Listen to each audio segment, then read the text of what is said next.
Alright, so ito na. Simula pa lang ng run ko. Pa ako nagpapatakbo ng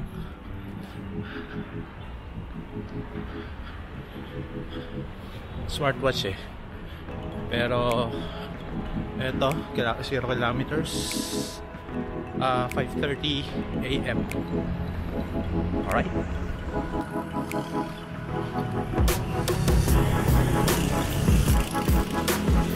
First time to nakakita akong aso dito, kaya tumawid ako sa kabila kasi baka wild. Ayan o,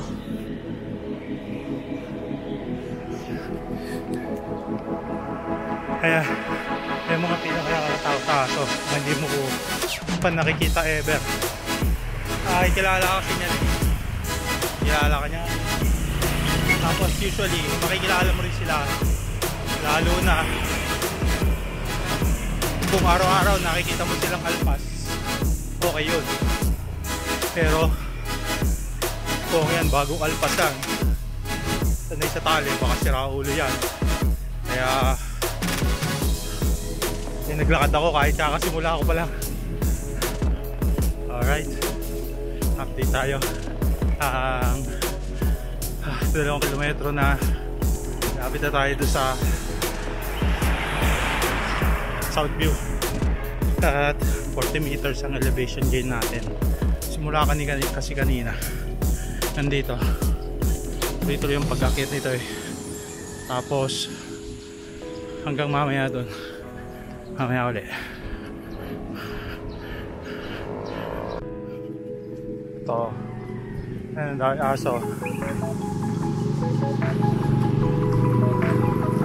Makapati sila dito eh.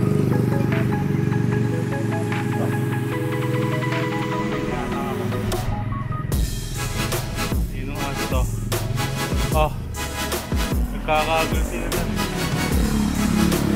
Wala pa namang ibang dahil dito. Ayun o.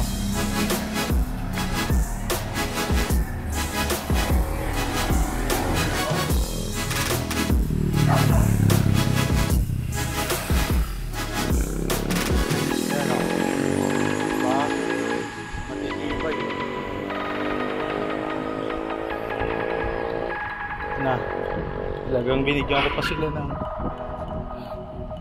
konting space. Naantala ako pag-jogging dahil dyan sa mga yawa. Ay nako, natin ayan, buntis yan eh.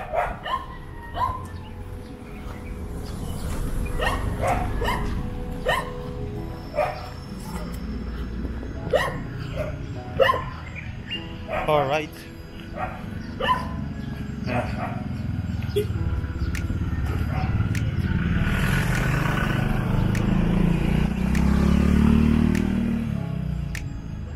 Tapos sinakampa. Okay lang. Sisimula pa lang ang araw ko.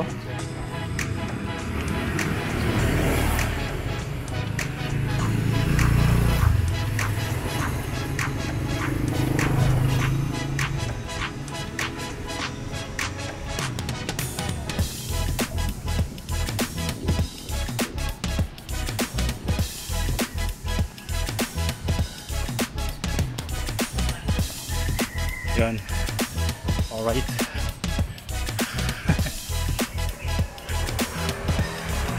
Dahil aso. Saka yun nga, ikukwento ko lang na pagka kasi sobrang gabi ako umalis, yung daan kasi dito sobrang nakakatakot. Kaya pinili ko magpa-umaga na, magpaliwanag. Kaya alam, nakakakaba kasi ang layo nga ng tatakbuhin ko. Baka butin ako na tanghali.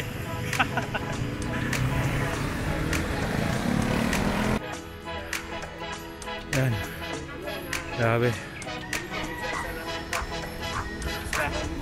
Ay, morning po.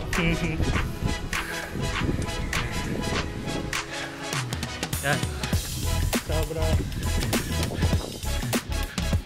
lalim nung ahon dito. Nung nagbabike ako parang 19% gradient yan eh. Ngayon ay 51 na elevation natin. Pero feeling ko ito na pinakamataas dito eh. Next week gusto ko subukan sa Tagaytay eh. Yan natin. Pero ngayon tuloy tayo. Feeling good.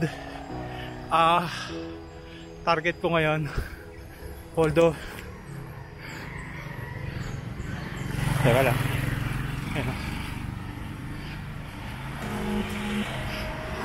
yung dalawang aso eh.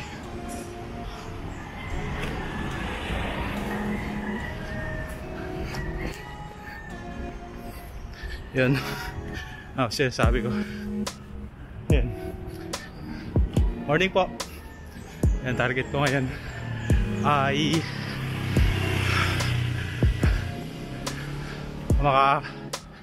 tapos uli ng 25.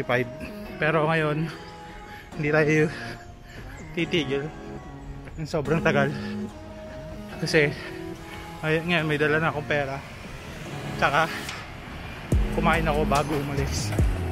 Alright,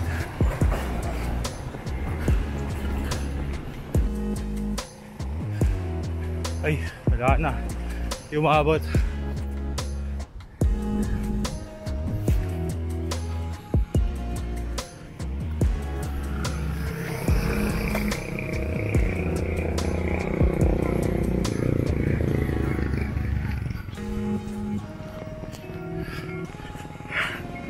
Alright, akala ko wala nang itataas pa, pero yun.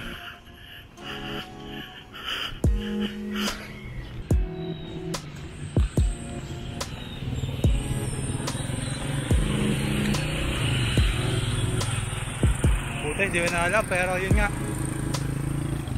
taas na dito. Holiday Homes.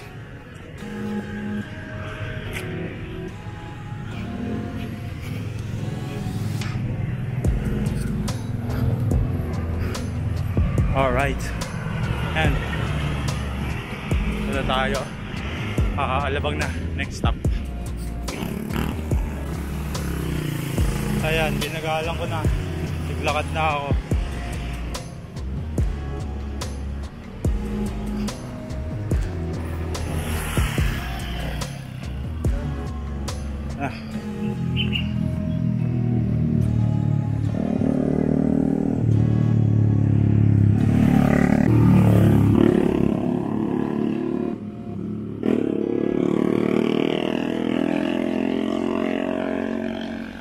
Maganda dito.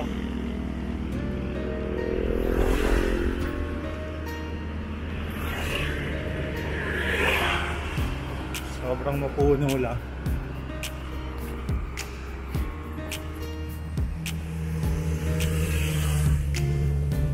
Diba? Para ka lang sa nandito ka sa lugar na to. Like kung para sa Tagaytay eh, feeling mo na parang nasa Makiling. Sobrang daming puno eh. Tapos ang ganda ng kalsada.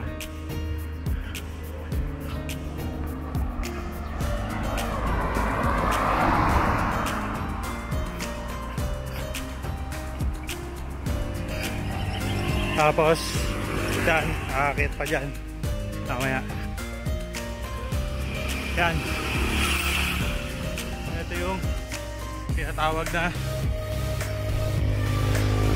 last climb. Magbabike ka, hindi na to, last Victoria na yan. Pagdating sa ako rin, masarap lamig dito.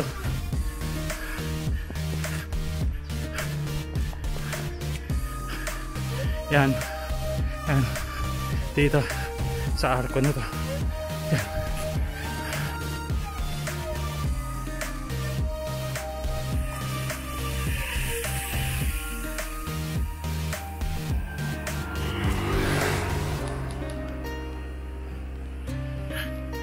Alright,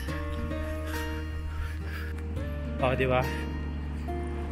Ako, kailang balik na ako dito eh. Tsaka, nakailang balik na ako sa Tagaytay eh. Pero, kung sa joggingan at joggingan din lang, mas okay dito gawa ng mga puno. Although mas malamig sa Tagaytay. Imagine ko parang hindi pa ako nagja-jogging doon. Subukan natin next week kung ano talaga ang kwento. Yan na, Las Piñas, ano na to, Insta Avenue. Alright, kung naalala nyo, dito ako nakarating nung nakaraan. Tapos sobrang dilim pa. Ayan, alas 7 na yata.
Alright, so alas 7 na, sakto-sakto na sa oras. Kung makakauwi ako ng 8:30, kaya na natin yung Bionic Run na nga pala, ulitin ko na postpone. Yan natin. Kung mapospone ulit, wala pa kayo race eh. Pangit nung pinili natin. Next year 7-11 naman, full marathon. Pero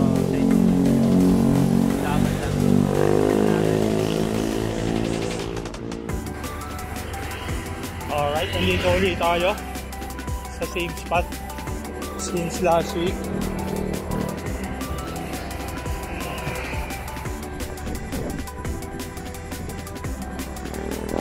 Tapos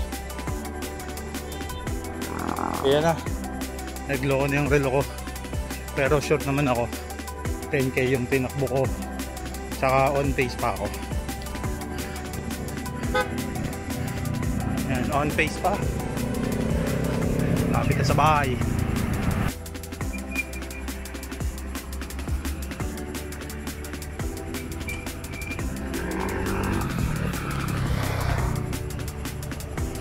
Alright, saya diba? Ito na ako ngayon, San Pedro na ulit. At yun na nga, talagang kala ko patigil-tigil lang yung relo ko, biglang hindi na naman gumana. Kaya di ito ko ngayon, wala ka malay-malay sa nangyayari. Tapos biglang ginutom pa ako.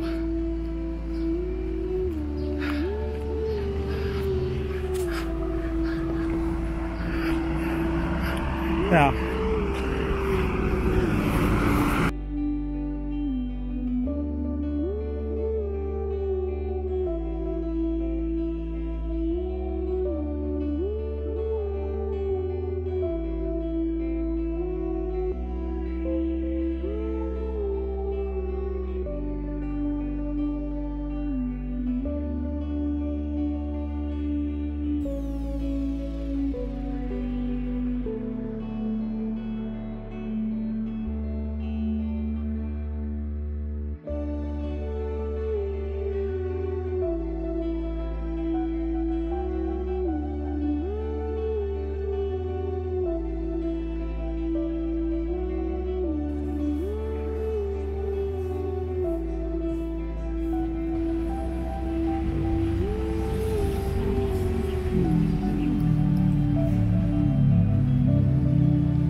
Soda water na Nature's Food.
Sagad soda water.